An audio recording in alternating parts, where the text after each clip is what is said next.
Hello, সবাই কেমন আছেন? আমার ১৫ দিনের ওয়েট লসের আজকে সেকেন্ড ডে। তো আজকে আমি ডিনারে কি খেয়েছি সেটাই আপনাদের সঙ্গে শেয়ার করব।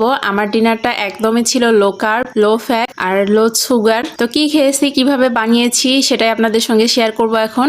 আমি এখানে একটা পাতলা চাটনি বানিয়ে নিয়েছি যেটা আমি শসার সঙ্গে অ্যাড করে খাবো। তো এখানে চাটনিটা বানানোর জন্য আমি এখানে নিয়েছি এক মুঠ বাদাম, সাথে নিয়েছি ছোট্ট এক টুকরো স্লাইস করা আদা আর একটা কাঁচা মরিচ। আপনারা কাঁচা মরিচটা আরো কম করে দিতে পারেন, যেহেতু আমি একটু ঝাল খেতে ভালোবাসি সেহেতু আমি ঝালের পরিমাণটা একটু বেশি করে দিয়েছি। আর সাথে দিয়েছি কিছু পুদিনা পাতা, একটা লেবুর রস আর পিঙ্ক সল্ট দিয়েছি যেটা আমি ভিডিও স্কিপ করে গেছি। আর সাথে দিয়েছি সামান্য পরিমাণে পানি। এখন এটাকে আমি ব্লেন্ড করে নিব।